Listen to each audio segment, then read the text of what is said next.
대개 주부들이 시집을 와서 빨래나 하고 밥이나 해주고 이렇게 살다가 보면 어느 날 마음속에 이런 생각이 들어요. 내가 왜 시집을 왔나? 밥 해주러 왔나? 빨래 해주러 왔나?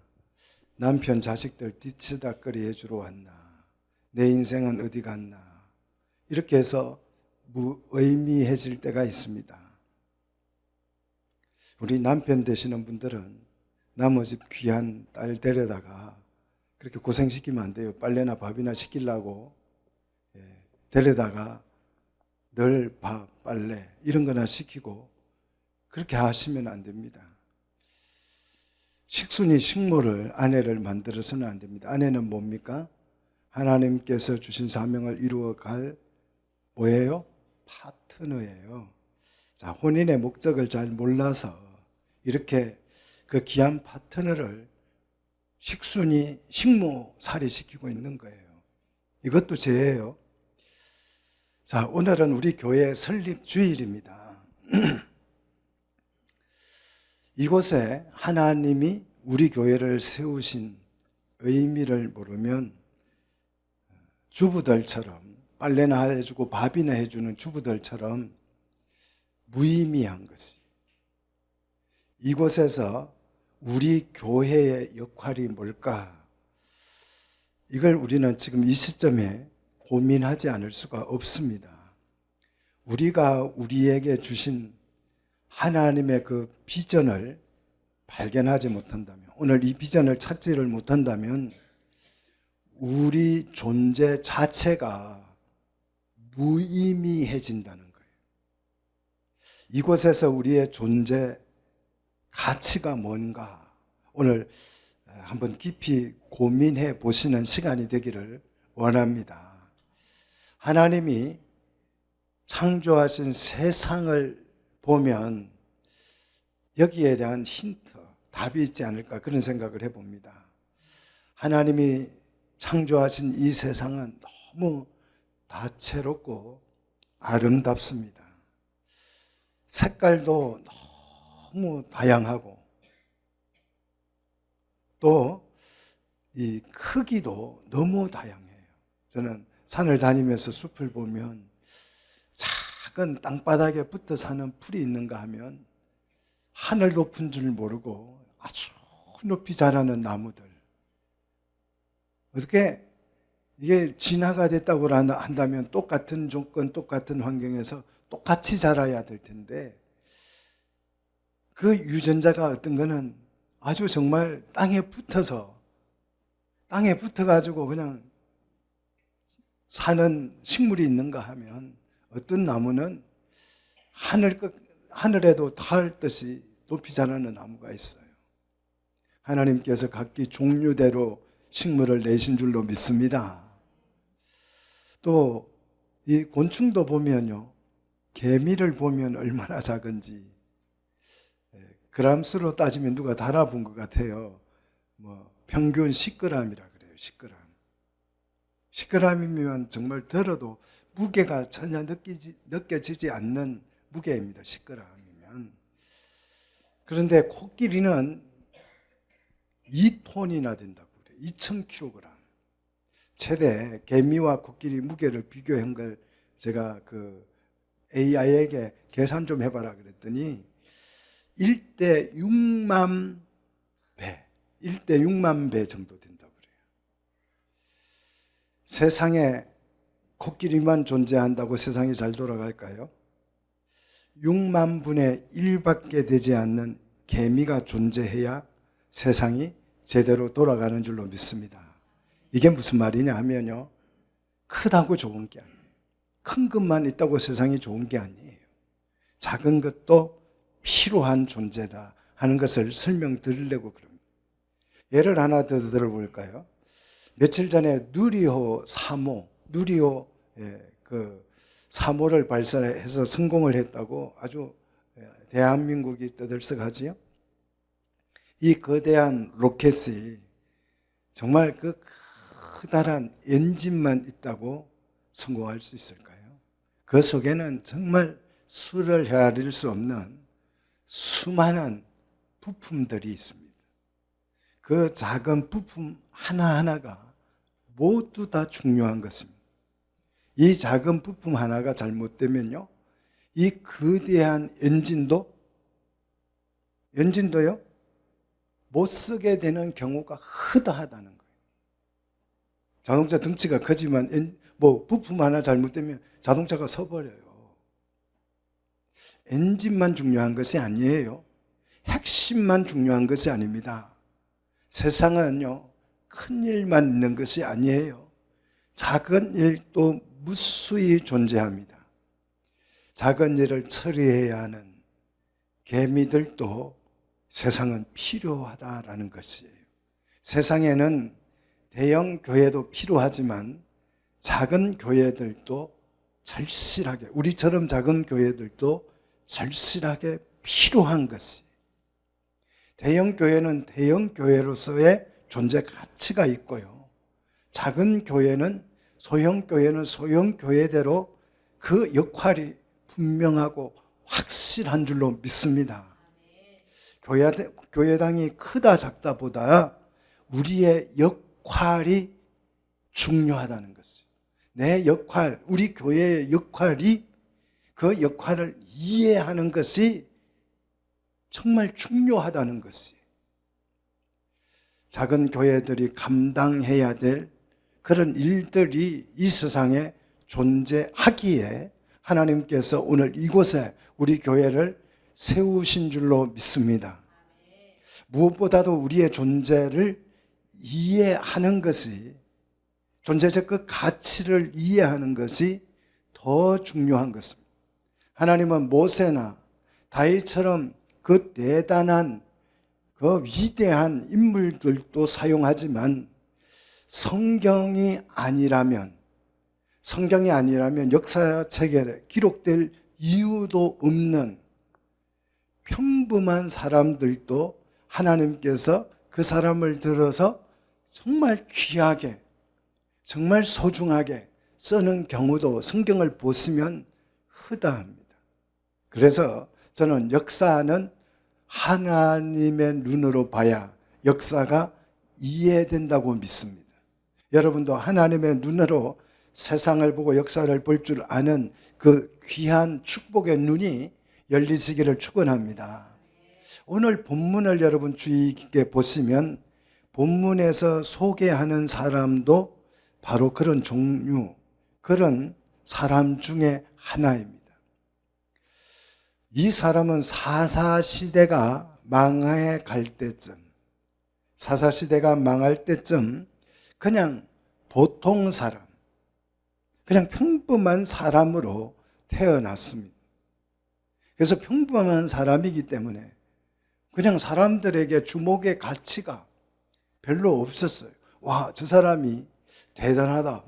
우리가 모세가 딱 태어났을 때에 모세의 어머니가 보니까 이 사람은 하나님께서 선하게 선할 목적을 이룰 만한 그 대단한 가치가 발견됐다. 그래서 모세의 어머니가 그 모세를 숨겨 키웠다 그랬잖아요. 그런데 이 사람은, 오늘 본문에 나오는 이 사람은 별로 그냥 사람들의 주목조차도 받지 못하는, 그저 우리같이 평범한 사람이었다라는 것입니다. 성경을 읽다가 보면 시대가 암울해질 때쯤이면 하나님께서는 여지없이 누구를 보내요? 대단한 선지자를 보냅니다. 세상이 타락하고 부패하면 할수록 하나님은 더 강력한 선지자를 보내서 역사하는 경우가 허다합니다. 세상도 마찬가지지요. 세상이 또 나라가 위기에 처하면 어디선가 나타났는지 알지 못하겠지만 대단한 인물들이 등장합니다. 영웅들이 등장을 합니다. 그래서 이순신이다, 무슨 유관순이다, 안중근이다, 대단한 인물들이 나타나서 정말 혜성처럼 나타나서 세상을 호령하는 것을 우리가 볼 수 있습니다. 어제도 내 이름은 마드라고 하는 영화를 우리 아이들하고 봤는데요. 그 어머니에 대한 얘기, 어머니가 아주 정말 이 어머니가 그냥 보통 어머니가 아니에요. 특수부대 요원의 어머니가 돼가지고 자기 딸을 지켜내는 정말 그런 영화를 봤습니다. 영화나 드라마 구조도 보면 대부분 이렇게 구성이 되어 있잖아요. 영웅이 나타나가지고 가족을 구한다든지 세상을 구한다든지 뭐 그런 일이잖아요. 그래서 다들 사람들은 위대하고 싶어집니다. 위대한 사람이 또 내 자식을 위대하게 대단한 인물로 키우고자 하는 그런 욕심들이 있습니다. 이에 따라서 우리 마음속에는 누구도 부인할 수 없는 굳센 믿음 하나가 있지요. 그것이 뭐냐? 큰 사람이 돼야 된다. 큰 사람을 만들어야 한다. 이게 우리의 믿음이잖아요. 그래서 좋은 대학 보내려고 그러고 한 자라도 더 가르치려고 하고 그러잖아요. 다들 이 믿음 위에 조금이라도 큰 사람이 되기 위해서 우리는 굉장한 몸부림을 칩니다. 이런 진념 때문에 삶이 사실은 고달파요. 더 불행하고요. 더 힘겹습니다. 그런데 성경을 읽어보면요. 전혀 그렇지가 않습니다. 대부분의 경우가 우리가 생각하고 느끼는 것처럼 세상이 큰 사람에 의해서만 이 세상이 굴러간다. 그렇게 생각하지만 성경을 보면 그렇지가 않아요. 그래서 성경적 어떤 시야가 열리면 이 세상이 큰 사람에 의해서만 세상이 굴러간다고 생각하는 그런 착각에서 빠져나올 수 있습니다. 정말 별 볼 일 없게 여겨졌던 어떤 작은 사람에 의해서 세상이 뒤집혀지는 경우가 허다합니다. 저는 오늘 이 사실을 발견한 후부터는 가능하면 큰 걸 좋아하지 않게 됐어요. 너무 큰 걸 좋아하지 않게 됐습니다. 그래서 가능하면 작은 걸 좋아해서 키도 작습니다. 본문이 주인공으로 등장하는 오늘 이 인물을 한번 여러분 주목해 보십시오. 우리와 전혀 다를 바가 없는 평범하고, 아니 어쩌면 우리보다 약간 좀 부족해 보이는 듯한 사람이 오늘 본문의 주인공이에요. 오늘 본문은 본문인 이 룻기서는 사사시대가 망할 때를 배경으로 하고 있죠. 한 시대가 이렇게 망해갈 때에, 한 시대가 어두워질 때에 하나님께서 쓰시려고 내세운 사람을 한번 보십시오.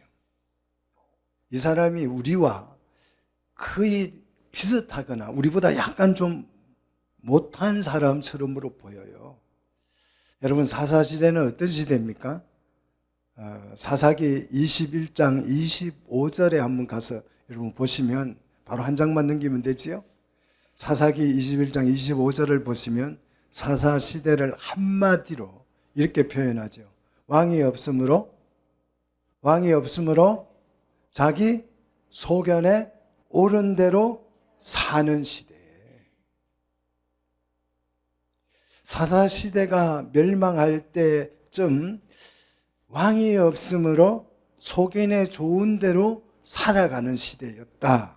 왕이 없다는 말은 통치나 통제가 없다라는 뜻이죠. 그러니까 자유가 보장된 시대예요.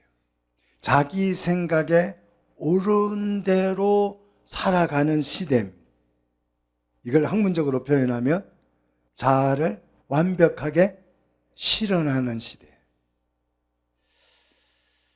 여러분, 이런 세상, 이런 시대, 내가 원하는 대로 다 할 수 있는 시대, 좋은 세상일까요? 나쁜 세상일까요?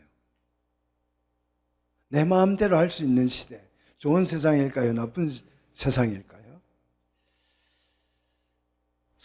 성경적 관점에서 보면 이거는 축복이 아니고 부패하고 타락한 시대라고 규정을 하지만 세상적인 관점은 달라요. 세상적인 관점은 이런 시대를 성공한 시대, 가장 사회적으로 발전된 시대라고 생각을 합니다. 인권이 가장 보장되는 그런 시대라고 세상은 말을 합니다. 성경적으로는 부패한 시대인데 세상적으로는 가장 발전된 시대라고 생각을 하는 거예요. 이들은 자신이 옳다고 생각되는 대로 살아갔어요. 자신의 판단이 삶의 기준이 되었습니다. 그러니까 내 삶의 판단, 내 생각이 기준이기 때문에 옆 사람 뭐 생각할 거 없어요. 다른 사람 생각할 거 없어요. 남들 눈치 볼 것 없어요. 내 마음대로, 내 판단대로 내가 생각하기에 옳다라고 생각이 되면 그대로 행동하고 사는 정말 자유로운 시대잖아요.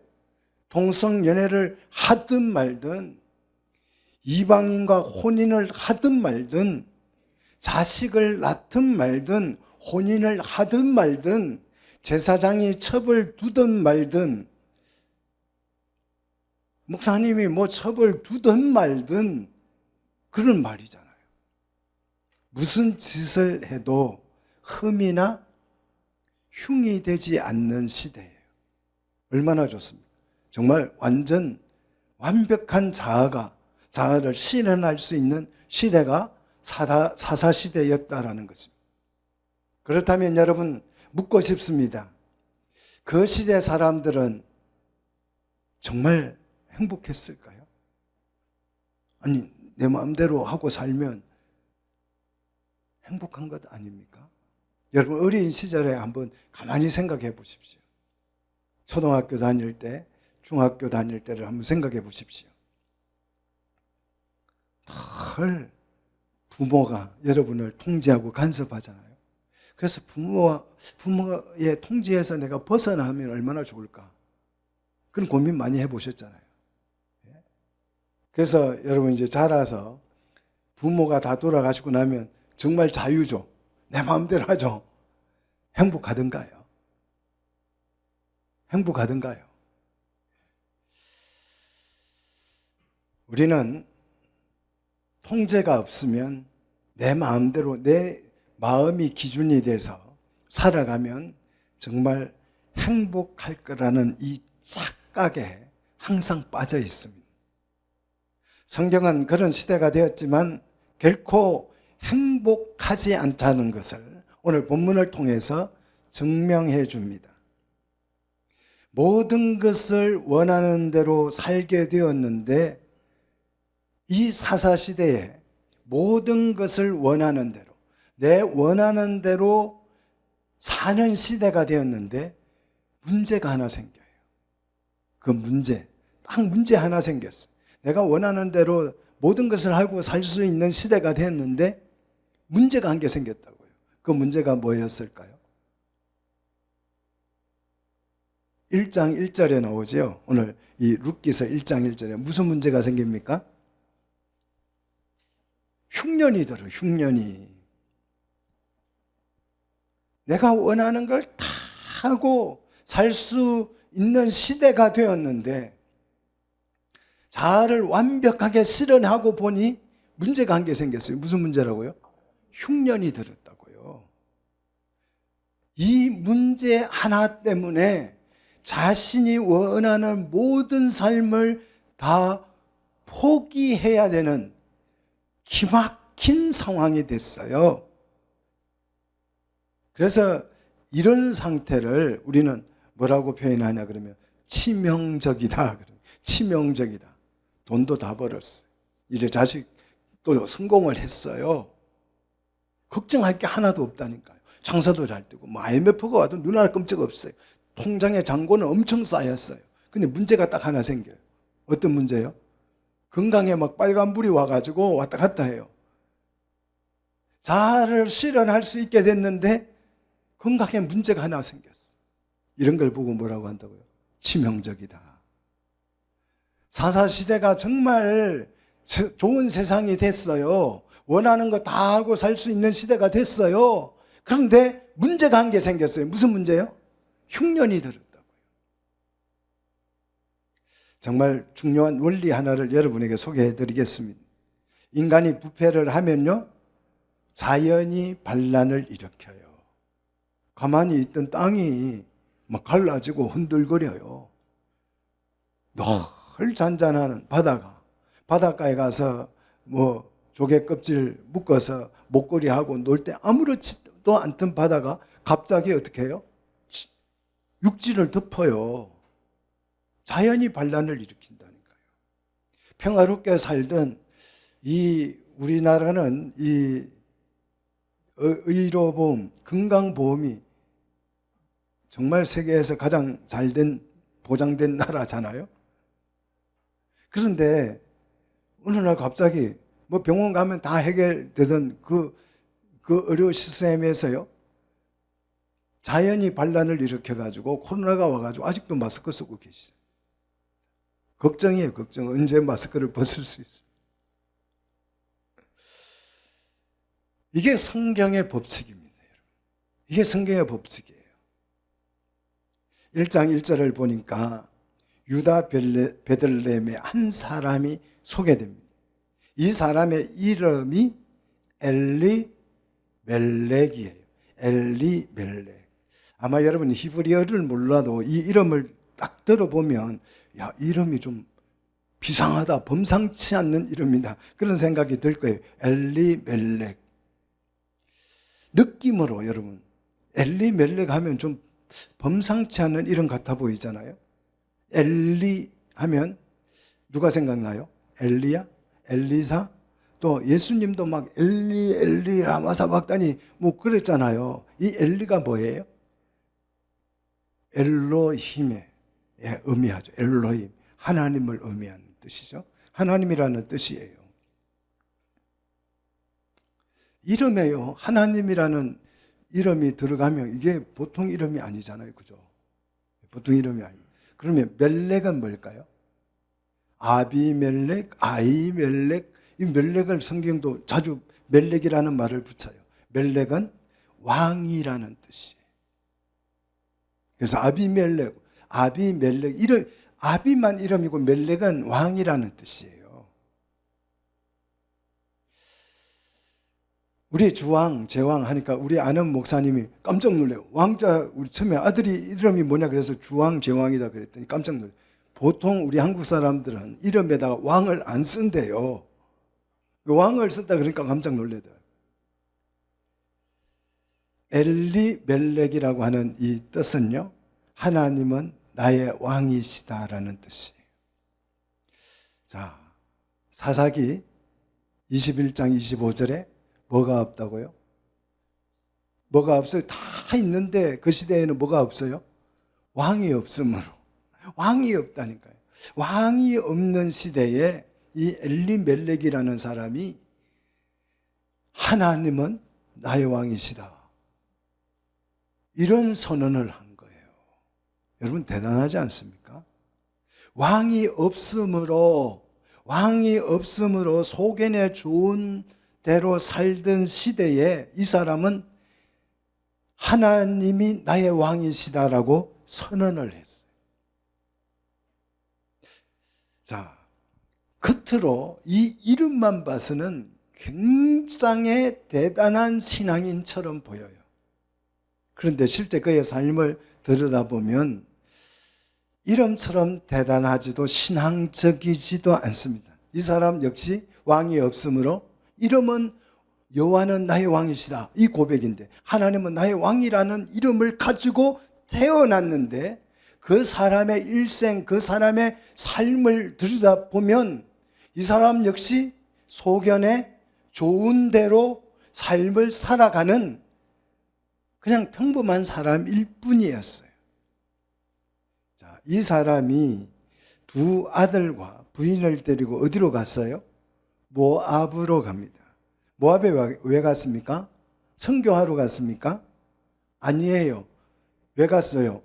소견에 좋은 대로, 자기 생각에 좋은 대로 모압에 가서 뭐 하려고? 잘 먹고 더 잘 살고 싶어서 모압으로 이주를 했습니다. 이름은 하나님이 나의 왕이시라고 하는 뜻을 가지고 있는데 왕의 통치를 받은 것이 아니라 자기의 소견에 좋은 대로 어디로 갔다고요? 모압으로 갔다니까요. 왜요? 잘 먹고 살고 싶어서. 결국 모압에 가서 이 사람이 어떻게 됩니까? 두 아들과 부인을 남겨둔 채 죽어요. 근데 왜 죽었는지 모르겠어요. 병들어 죽었는지. 아무튼 성경에 죽었다고. 그러니까 이 사람이 죽은 이유를 밝히기가 좀 부담스럽다는 거죠. 그죠? 제가 어느 장례식장에 갔는데 요즘은 젊은 장례식장에 가서 어떻게 돌아가셨어요? 이렇게 물어보면 실례라고 그래요. 왜? 뭐 자살하는 경우도 많고 비참하게 죽는 경우도 많으니까 그냥 모른 척하고 조문이나 하고 오면 되는 거죠. 그죠? 성경에도 이 죽음이 뭐 그렇게 밝힐 만한 스데반처럼 죽었으면 어떻게 했겠어요? 막 성경에 몇 줄 기록을 했을 텐데 이 죽음이 그닥 그렇게 사람들에게 알려봐야 덕스럽지 않기 때문에 어쩌면 생략했는지도 모릅니다. 죽음의 이유는 모르겠지만 아무튼 죽었어요. 이름은 대단했지만 실제 그 사람의 삶은 보잘것없는 죽음으로 끝이 납니다. 이제 남겨진 그의 아내 나오미, 부인 나오미는 가부가 되었어. 그리고 그의 에스라에는 두 아들이 남았습니다. 이 어머니가 이 두 아들을 어떻게 합니까? 남편이 죽고 난 뒤에 모압 여인들과 혼인을 시켜요.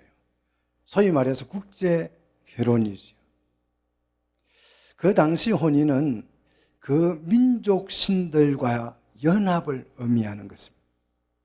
역시 나오미 말씀대로가 아니라 자기 소견에 좋은 대로 아들을 이방 여인과 혼인시켰어요. 한번 생각해 보십시다. 이런 사람들을 일컬어서 하나님의 백성이라 할 수 있겠습니까? 우리 사랑하는 성도들을 말씀의 통치를 전혀 받지 않는 성도들을 일컬어서 교회만 다닌다고, 예배당만 등록해서 다닌다고 하나님의 백성이라 이렇게 부를 수 있겠습니까? 결국 이 두 아들도 어떻게 됩니까? 이유 없이 죽었어요. 자, 세상도 흉년인데 이 집안은 자식 농사도 흉년이 된 것 같아요. 망쳤어요. 이제 그 가정에는 시어머니도 가부, 두 며느리도 가부. 그 집은 가부 종합 세트예요. 소망이 끊어졌다는 것입니다. 이런 절망적인 상황에서 나오미는 고향에 대한 소식, 고국에 대한 소식을 듣습니다. 1장 6절에 보니까 여호와께서 자기 백성을 뭐하사? 돌보시사. 뭘 주셨어요? 양식을 주셨다는 소식을 듣습니다. 그래서 1장 7절을 보시면 가부 며느리들과 함께 이 나오미가 유다 땅으로 돌아오려고 길을 갑니다. 가부 며느리 둘이 데리고 지금 나오미가 유다 땅으로 향하여서 가는 중이에요. 가는 중에 이 시어머니 마음속에 무슨 감동이 일어났는지, 무슨 변화가 일어났는지 가다가 반전이 일어나요. 두 미망인이 된 며느리를 세워놓고 이 어머니가 니네들 고국으로 돌아가서 재혼해서 좋은 남자 만나서 잘 살았으면 좋겠다. 이렇게 두 며느리를 떼놓고 가려고 합니다. 그러자 이 며느리들이요, 그곳에서 그냥 눈물바다가 된 거예요. 가부 세 명이 막 서로 그 이심전심이라고, 그 가부 사정 가부가 한다 그러잖아요. 그러니까 세 가부가 그냥 부둥켜 안고 얼마나 울었는지. 절대 어머니를 두고 갈 수 없노라고 이 두 며느리가 그냥 고집을 부립니다. 그때 이 나오미가 아주 두 며느리에게, 미망인이 된 두 며느리에게 중요한 이야기를 해줍니다. 그게 1장 11절 이하의 내용이에요. 자신의 태중에는 너희의 남편이 될 아들이 없다라는. 또 내가 너무 늙어서 남편을 둘 수도 없고, 설령 남편을 두어 아들을 낳았다고 해도 그 아이가 언제 자라서 남편이 되어서, 너희의 남편이 되어서 자식을 낳을 수 있겠느냐. 또 며느리들이 젊은 나이에 남편 없이 평생을 살 수도 없지 않느냐. 이런 얘기를 하면서 더더욱 가슴 아픈 것은 13절이죠. 여호와의 손이 나를 치셨으므로 나는 너희로 말미암아 더욱 마음이 아프다. 세상적으로도 버림받았고 신앙적으로도 하나님께 완전히 버림을 받았다. 그런 뜻이에요. 그래서 너무 마음이 아프다. 이 말을 듣고 며느리들이 대성통곡을 하고 난 후에 한 며느리는 어머니의 권고를 따라서 모압으로 돌아가고, 다른 며느리 룻은 끝까지 어머니를 따라옵니다.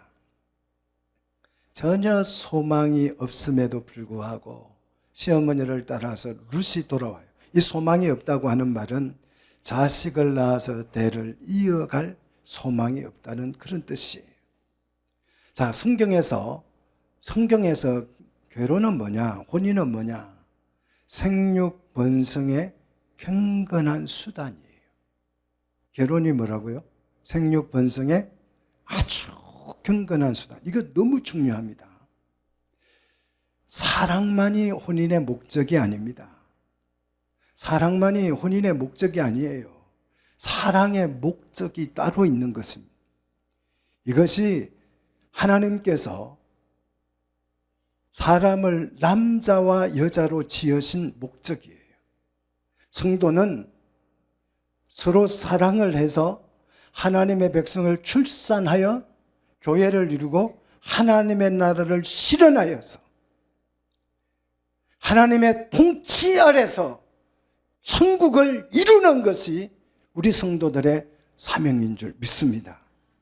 하지만 하나님은 나의 왕이시라고 고백한, 선언한 이 엘리멜렉의 가문은 하나님의 통치를 거부하고 자신들의 소견에 좋은 대로 모압으로 갔다가 이 소망이 사라져버린 것이. 이제 온 가족이 자식 없이 미망인이 되어서 남게 되었습니다. 당시 가부는 멸시와 천대의 대상이었습니다. 가부만으로도 멸시천대를 받는데요, 자식이 없어지면, 나인성 가부 자식을 잃어버렸어요. 그 가부가 어떻게 하던가요? 청청병력이죠. 하늘이 무너진 거예요. 그냥 자식이 있고 가부가 된 것만 해도 멸시천대인데요, 그 자식이 죽어버렸습니다. 주님이 그 가부의 그 아픔을 보시고 그 청년을 살려주시잖아요. 그런데 자식 없는 가부는요, 정말 이거는 이루 말할 수 없는 비참함에 놓여지는 것입니다. 정말 나약하고 보잘것 없는, 아무 힘이 없는 그런 나약한 사람으로 전락해버렸어요. 그런데 이 소망이 완전히 사라져버린 룻이라는 여인에게 무슨 일이 일어났어요? 그녀의 러브 스토리에 대해서는 아마 여러분이 설명하지 않아도 다 알고 계시죠, 그죠? 이 기막힌 러브 스토리의 시작을 성경은 뭐라고 표현할까요? 이 여인의 정말 기막힌 이 러브 스토리, 영화 한 편 같잖아요. 너무 아름다워가지고, 그죠? 이 러브 스토리를 성경은 뭐라고 표현하느냐? 2장 3절 우리 한번 같이 읽어보도록 하겠습니다. 2장 3절 같이 읽겠습니다. 롯이 가서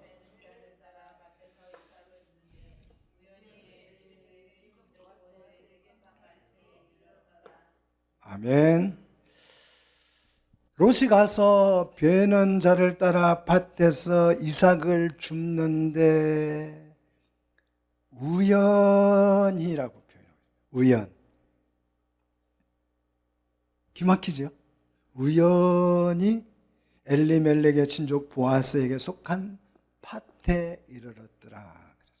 자, 이 우연이라는 단어가 굉장히 중요합니다. 이 우연이라는 단어는 미크레라고 하는 단어인데요.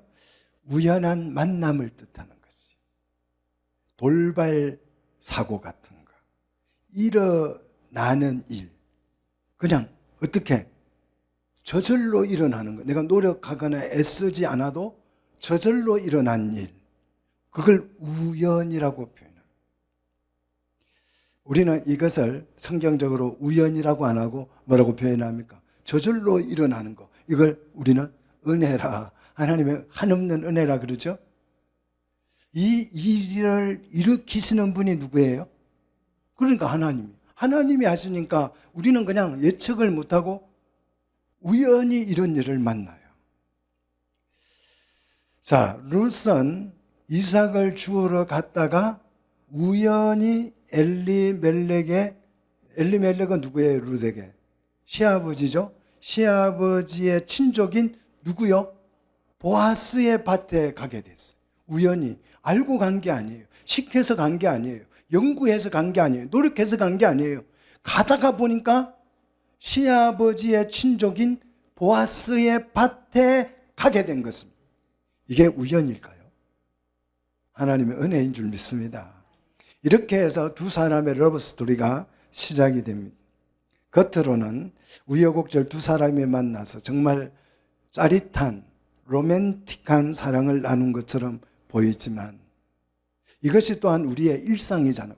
우리도 우연히 어쩌다가 만나서 뭐 했어요? 눈 맞아가지고 로맨틱한 사랑을 하다가 결혼해서 살잖아요. 알콩달콩 사시잖아요. 이와 같은 것이 우리 그냥 평범한 일상이잖아요. 그렇지 않으세요? 대부분요. 이렇게 점 찍어놓고 저 사람과 내가 결혼을 해야 되겠다. 이렇게 해서 혼인하는 경우는 드물어요. 그냥 우연히 어디서 만나가지고 눈 맞아가지고 가슴이 콩당콩당 하다가 결혼한 경우가 많습니다. 의도적으로 나 저 사람하고 결혼할 그런 결혼을 뭐라고 불러요? 정략 결혼이라 그래요. 그런 정략 결혼은 별로 성공할 확률이 어때요? 별로 높지가 않습니다. 대체로 성공적인 러브 스토리는 두 사람이 성공을 해서 아들, 딸 놓고 그냥 행복하게 잘 살았다. 이게 성공 스토리잖아요. 결혼의 성공 스토리. 이것이 상식적인 결과입니다. 그렇습니다. 보아스와 룻도 마찬가지예요. 그래서 두 사람은 혼인을 했고 그냥 평범한 삶을 살았어요. 그들의 삶 속에서 막 결혼을 했는데 보아스와 결혼을 했는데 막 표적이 일어나고 기사가 일어나고 막 능력이 나타나고 하늘이 열리더니 불이 떨어지고 그런 일이 있었다 없었다? 아무것도 없어서 그냥 둘이 평범하게 살았습니다. 너무 뻔한 삶을 살았어요. 누누이 말하지만 성경이 아니면 이 사람들의 이름조차도 기억할 일이 없을 만큼 지극히 평범했어요. 여러분의 삶도 평범하시죠? 그렇지 않으세요? 뭐 누가 알아줍니까? 결혼했는지 아무도 몰라요. 그냥 평범하게 아들, 딸 놓고 그냥 오손도손 그 좁은 아파트 안에 또 빌라 안에 갇혀서 우리가 살고 있잖아요. 그죠? 그런데 여기서 매우 중요한 것이 있습니다. 이 두 사람이 왜 혼인을 했느냐 이거예요. 왜 혼인했어요? 단순히 사랑에 빠져서요? 두 사람이 단순히 사랑에 빠져서 눈 맞아서 혼인을 했습니까? 물론 사랑해서 혼인한 것이 확실합니다. 사랑해서 혼인을 했는데 그 혼인의 목적이 없다라고 한다면 이 혼인은 무의미한 것이, 가치가 없는 것이. 그래서 현대인들은 사랑만 하고 현대인들, 요즘 애들은, 요즘 청년들 사랑만 하고 혼인은 안 하고 싶어요. 그래서 비혼주의자라고 이야기해요. 나는 사랑은 하고 싶어. 그래서 예쁜 여성과 만나서 밥도 먹고 뭐 여행도 가고 다 해요. 사랑을 나누어요. 너 없으면 못 산다 막 이렇게 해요. 그런데 뭐는 하고 싶지 않다. 결혼은 하고 싶지 않다. 왜? 왜 그럴까요? 혼인해서 뭘 해야 될지를 모르니까. 혼인해서 집순이가 돼가지고 밥이나 해주고 빨래나 해주고 그럴 바에야 혼인 안 하는 것이 훨씬 더 낫습니다. 그것만 할 것 같으면 막 싹 빠지게 일해가지고 돈이나 벌어다 주고 그러려면 차라리 나머지 머슴하는 게 낫지요. 말라고 혼인합니까? 그죠? 혼인의 목적을 모르니까 이것을 가르쳐 주는 사람이 없으니까 성경을 읽어도 이걸 이해를 못하니까 지금 비혼주의가 만연합니다. 그래서 국가가 막 나서서 왜 자식을 안 낳냐고 막 돈을 준다고 막 사정해요. 돈 줄 테니까 자식 좀 낳아달라고. 그래도요 안 낳아요. 왜? 모르니까. 왜 자식을 낳아야 되는지, 혼인을 왜 해야 되는지 모르니까. 그런데 이 보아스와 룻은 혼인을 해서 뭐 하려고 했는지 오늘 본문을 보십시오. 당신은 타작을 하루에 끝나는 것이 아니고 아주 며칠씩 걸쳐서 한 것 같아요. 그러면 주인은 집으로 돌아가는 것이 아니고 타작마당에다 잠자리를 만들어 놓고 잔 것 같습니다. 이때 룻이 보아스의 잠자리에 조용히 들어가서 그의 발치 아래에서 잠을 잡니다. 보아스가 자다가 몸부림을 치다가 발끝에 이 여인이 닿은 거죠. 그러니까 얼마나 놀랬겠어요. 깜짝 놀라서 내가 누구냐고 묻습니다. 내가 누구냐. 룻이 이 질문을 할 때에 내가 왜 이곳에 있는지, 내가 누구인지 그것을 분명하게 몰랐다면, 그것을 확실하게 알지 않았다면 그의 삶의 목적도 지금 하는 이 일도 아무것도 몰랐을 거예요. 발견하지 못한 무의미한 인생이 되었을 것입니다. 그런데 9절을 보시면 내가 누구냐 하니 이 여인이 대답을 합니다. 여러분 누구세요? 이렇게 물어보면 할 말이 있어야 돼요. 누구 엄마 그거 아니잖아요. 정말 내가 존재하는 의미를 이해할 수 있어야 돼요. 대답할 수 있어야 돼요. 내가 누구냐 물었을 때에 자, 이 룻의 답을 보십시오. 소크라테스도 몰랐던 답을 누가 해줘요? 룻이 해준다니까요. 네가 누구냐? 아무도 답을 못했는데 룻이 했습니다. 뭐라고 합니까? 나는 당신의 여종 룻이오니 당신의 옷자락을 펴 당신의 여종을 덮으소서. 이게 무슨 뜻이에요? 옷자락을 펴서 덮어달라는 말이 무슨 뜻입니까? 나를 보호해 주세요. 그 뜻이에요. 가부가 보호를 받으려면 뭐 하는 길밖에 없어요? 그 남자와 혼인하는 길밖에 없어요. 이게요, 그 청혼하는 것이 청혼. 그런데 그 청혼의 이유가 굉장히 중요합니다. 그 이유를 이 룻이 이렇게 설명합니다. 자, 한번 보십시오. 9절 계속. 이는 당신이 뭐다? 기업을 물을 자가 됨이니이다. 이 말씀 한 토막을 이 여인이 덜 먹여요. 정말 저는 너무 전율했어요. 이 룻이라는 여인이 말씀 한 토막을 끄집어냈어요. 이 기업 물을 자를 가알이라고 합니다. 속량하다는 뜻이에요. 구속하다 또는 건친의 역할을 하다 그런 뜻입니다. 성경을 보면 구속이라는 단어가 크게 두 가지가 있는데요. 하나는 이 본문에 쓴 이 가을이라는 단어와 파다라는 단어가 있습니다. 가을과 파다의 차이점은 가을은 친족의 특권이나 의무로서의 속량을 말할 때에 이 가을이라는 단어를 썼어요. 그러니까 형제가 노예로 팔리거나 형제의 밭이 어떻게 망해서 팔려갈 때에 그 형제의 밭을 누가 사주냐 그러면 그 가까운 형제가 사주는 것이에요. 그렇게 해서 그 팔려가는 형제가 팔려갈 때 또는 그 기업이 팔릴 때에 그 형제가 사주는데 그 사준 형제를 성경에서는 구속자라고 부릅니다. 구주라고 불러요. 이 법에 근거해서 계대결혼법이 생겼는데요. 형이 자식이 없이 죽게 되면 아우가 형의 대를 이어주는 제도예요. 그래서 하나님이 주신 기업을 형의 이름으로 이어가게 만드는 제도예요. 지금 룻은 보아스에게 이 의무를 이행하십시오라고 요청하는 것이 어디에 근거해서요? 자기 소견에 좋은 대로요? 어디에 근거해서요? 말씀에 근거해서. 어떤 말씀요? 신명기 25장 5절로 10절이에요. 한번 보셔요. 신명기 25장 5절로 10절에 보시면 이 말씀이 기록되어져 있어요. 룻이 소망이 완전히 끊어진 상태에 무엇을 붙잡았는지 여러분 눈여겨보십시오. 소망이 완전히 사라진 시대에 룻은 무엇을 붙잡았습니까? 말씀 한 토막을 붙잡은 것이.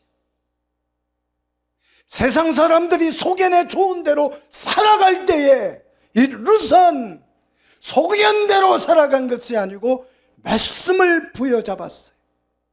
사랑하는 성도 여러분, 여러분도 말씀을 부여잡으시기를 축복합니다. 저는 군대 갈 때에 시편 25편 3절을 부여잡고 갔습니다.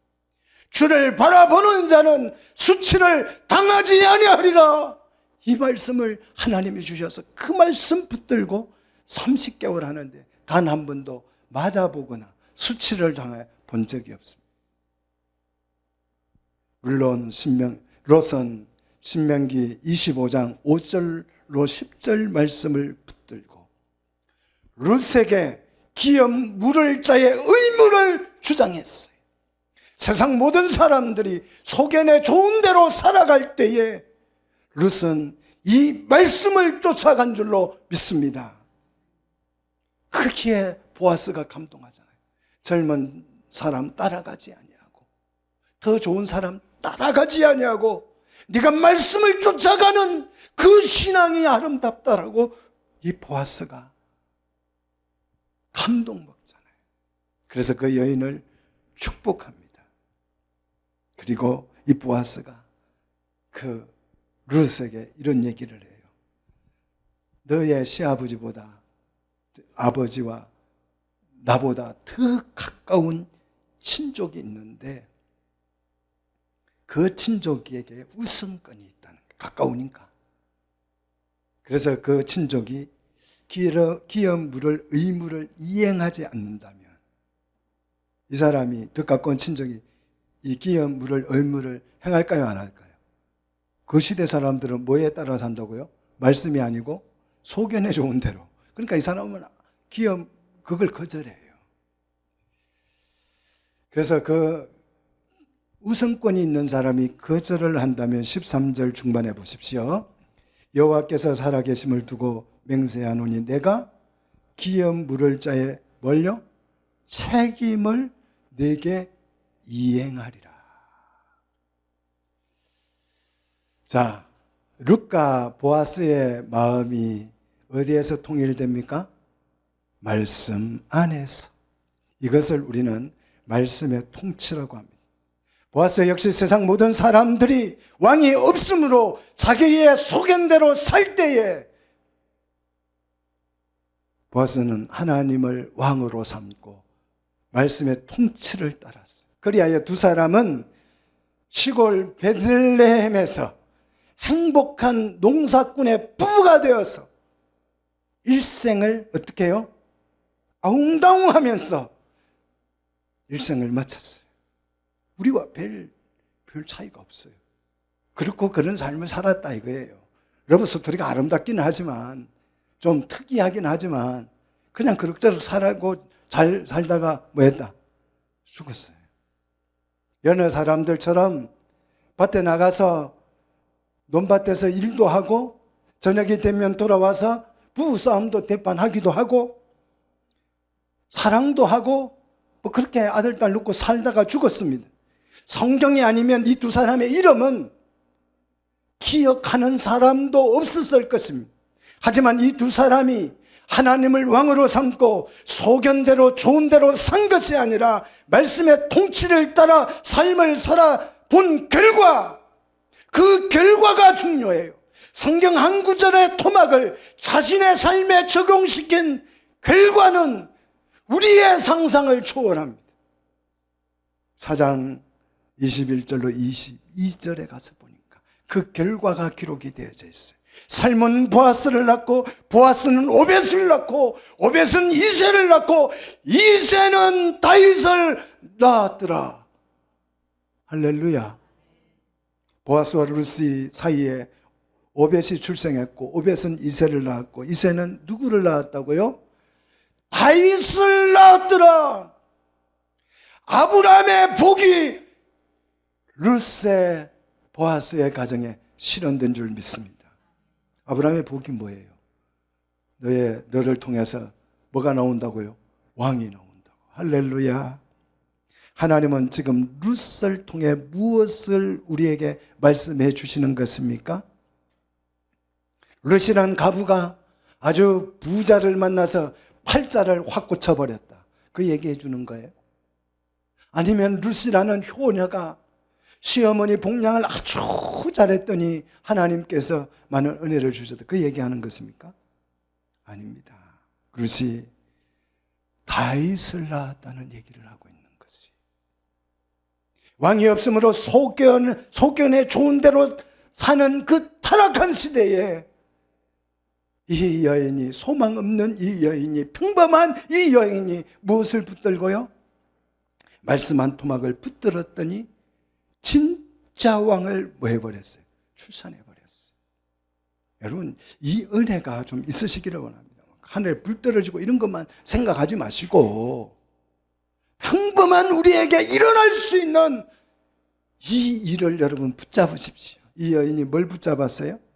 말씀 한 토막을 붙잡고 살 때에 이런 일이 일어난다는 것을 분명히 우리에게 알려주는 거죠. 물론 룻과 보아스는 나의 4대 후손이 왕이 된다 이런 걸 생각했을까요? 못했을까요? 못했어요. 다윗이 엄청난 제국을 이루었다 그것도 몰랐어요. 그냥 평범하게 살아갔습니다. 하지만 분명한 것 하나는 뭡니까? 말씀에 붙들고 사는 삶의 결과가 우리 상상을 뭐한다? 초월한 엄청난 결과를 낳는다. 여러분 인생을 한번 진단해 보십시오. 나는 막 아무것도 아니잖아요. 그렇지 않으세요? 우리 교회 아무것도 아니에요. 그냥 우리 평범하게 사는 거예요. 그러나 우리가 여기에서 이 시점에서 뭘 붙잡으면 말씀 한 토막을 붙잡는다면 우리 교회가 붙잡아야 할 것은 뭡니까? 말씀 한 토막이에요. 여러분의 가정이 붙잡아야 될 것은 뭡니까? 말씀 한 토막입니다. 지금 우리는 이 보아스 시대에 우리는 살고 있어요. 정말 왕이 없잖아요. 지금 소견에 좋은 대로 살잖아요. 정말 마음껏 세상 사람들 살잖아요. 이 시대에 여러분 무엇을 붙잡아야 되겠습니까? 쌍문독이라고 하는 이 골짜기에 이름도 없는 작은 교회에서 혹은 집사로 혹은 권사로 혹은 장로로 혹은 교육자로 이렇게 우리가 지금 살고 있습니다. 평범하게 살고 있습니다. 역사책에 우리 이름이 기록될 리는 더더욱 없을 거예요. 우리가 살고 가면 우리 이름은 흔적도 없이 사라질 것입니다. 우리 교회의 문을 닫아도 쌍문동이 놀라지도 않을 거예요. 그렇지 않으세요? 하지만 우리가 여기서 뭘 붙잡으면 말씀 한 토막을 붙잡고 그 말씀을 내 삶에 적용시킨다면, 그래서 우리가 교회를 이루고 하나님의 통치를 받아서 하나님의 나라를 실현해 간다면 그 결과는 예측을 불허할 줄로 믿습니다. 우리의 신앙의 목적이 분명하고 확실해야 합니다. 이곳에서 그저 오손도순 서로 사랑이나 하고 알콩달콩 신앙생활 하자고요? 조금 나가서 우리가 조금 착한 일이나 하고 살아보자고요? 이게 신앙의 목적이 아닙니다. 우리는 서로 사랑하여서 생육하고 번성하여 하나님의 백성을 출산해야 될 줄로 믿습니다. 말씀으로 그들을 양육하고 가르쳐서 교회를 이루어야 될 줄로 믿습니다. 그래서 하나님의 나라를 실현해 가는 것, 그것이 우리의 사명이요, 하나님이 여기에 나를 세우신 목적이요, 나를 누구의 어머니로 아버지로 세운 목적인 줄 믿습니다. 여러분, 보잘것없어도 괜찮아요. 작아도 괜찮습니다. 이 목적을 붙들지 않는다면 우리를 통해서 하실 일이 없어요. 말씀을 우리가 붙잡을 때에 하나님께서 우리를 통해서 작아도 연약해도 룻과 같이 소망이 없어도 큰 일을 행하실 줄 믿습니다. 새 일을 계획하실 줄로 믿습니다. 교회당이 대굴 같아도요, 이 목적이 없다면 그것은 교회도 아니고 신앙도 아니고 그저 종교에 불과한 것입니다. 우리 함께 이 시간에 다짐합시다. 결심합시다. 우리 상대교회 설립 기념주일을 맞이해서 한번 마음속에 다짐합시다. 우리 한번 보아스와 룻처럼 뭘 붙들고요? 말씀을 붙들고 이 말씀을 내 삶에 적용하리라. 그래서 생육하고 번성하여서 하나님의 교회를 이루고 하나님의 나라를 실현해가는 우리 성도들이 다 되시기를 주의 이름으로 축복합니다. 기도하겠습니다.